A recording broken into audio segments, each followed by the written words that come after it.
Good afternoon. Happy United Nations Day. 2020 is the 75th anniversary of the United Nations.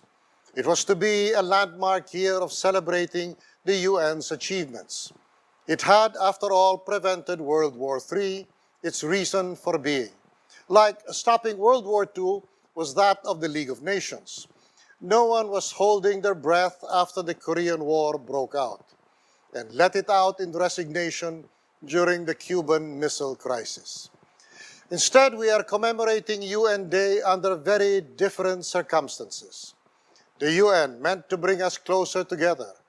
COVID-19 has forced us to be apart. This virtual get-together is proof of how a virus has changed the way things were. We are again at war. The death toll has surpassed 1.1 million worldwide. But let's not exaggerate. It's bad, but not as bad as war by a long shot. This time, no armies and artillery, no tanks and bombers. But the enemy is not on the other side of the wire, but in our midst. Indeed, on our clothes and in our hair.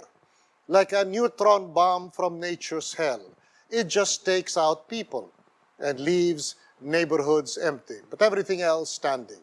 It has forced families and friends to put up barriers between each other and communities to barricade themselves. COVID-19 restrictions have been so pervasive and prolonged that our behavior has changed in ways likely to last long after this virus has been defeated. It has made many ways of making a living impossible to do again. A quarter of a century ago, our forebears struggled to come to terms with a trauma that gave them no choice but to rethink the way they lived. The Second World War had left nations and societies in ruin, and world leaders facing a long, arduous road to reconstruction. But rather than give way to despair, 51 countries decided that having survived the scourge of war, they would spare succeeding generations from suffering it themselves. Thus, on June 25, 1945, they came together to sign a document that would be the architectural plan of a peaceful, progressive, and inclusive world order, the UN Charter. General Carlos P. Romulo, head of the Philippine delegation, declared, "Let us make this floor the last battlefield." That was their generation's foundational moment. Today, we stand at the cusp of our own 1945 moment. We face a global crisis that is killing people, spreading human suffering, and turning people's lives upside down. COVID-19 threatens to bring a recession, probably without parallel in the recent past. We risk greater instability, worsening unrest, and wider and crueler conflicts. This is much more than a health crisis. This is the world's most challenging crisis since World War II. But again, nothing could be as bad as that. But still, now as then, we must stand our ground, this time against the lesser angels of our nature, against our weaker selves, our lack of sustained resolution, our tendency to carelessness and think only of ourselves, when this is a threat we all face together, aimed at all of us without distinction. Together and never at odds with each other, we must face it head on and save all our people, because we cannot save just our own. If we are to be worthy inheritors of the peace and global order gifted to us by the generation of 1945, we need a much stronger global response to the pandemic.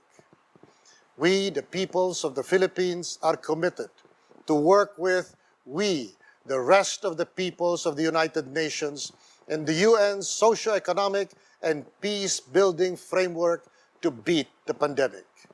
The Philippines and the UN have a long, proud history of working together. We were there to lay the foundations of the UN, and even more there to make it work. In turn, the UN helped us build our country and keep it whole. The most recent being its support for the Bangsamoro Organic Law, ending nearly half a century of secessionist war that would tear it apart. The new UN Resident Coordinator has guided us in setting up the first ever UN Joint Program on Human Rights. We have been contributing troops to UN peacekeeping missions since the 1950s, and we have kept our pledge to support global peacekeeping to this day.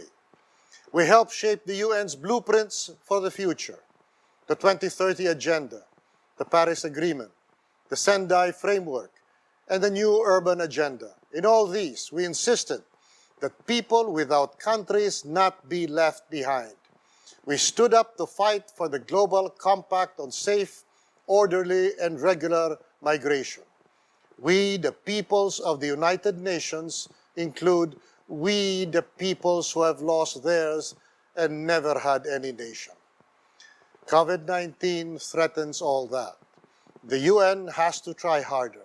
In particular, at this time of great uncertainty, I call on the United Nations to rally its member states, to set aside self-interest and work in solidarity. Nations break ranks in the race for the first COVID-19 vaccine. The UN must stand in the breach made by disunity to ensure that the less powerful, the less rich, those who cannot be heard, those who cannot be reached, those who cannot be saved. If we fail them, mankind will never be safe again. There will always be those who will remember that they were left to suffer or die alone, and they will number tens of millions, if not more. At one point in his life, General Romulo spoke despairingly about the future. He said, "I do not think the world has much time. I do not think it has much time to escape the momentum towards self-destruction upon which it seems set." Weeping openly, he asked what it would take to galvanize us into the necessary steps and actions to preserve the world against catastrophe. Only a common threat that none can escape without taking everyone else along. That alone would do the trick. General Romulo, ever prescient, might have been speaking about our current troubles. This is our 1945 moment. In forcing us apart, COVID-19 has ironically given us the chance to make a conscious decision to really come closer together and reshape our world to better effect. Let us build a future that would make the General smile. Thank you.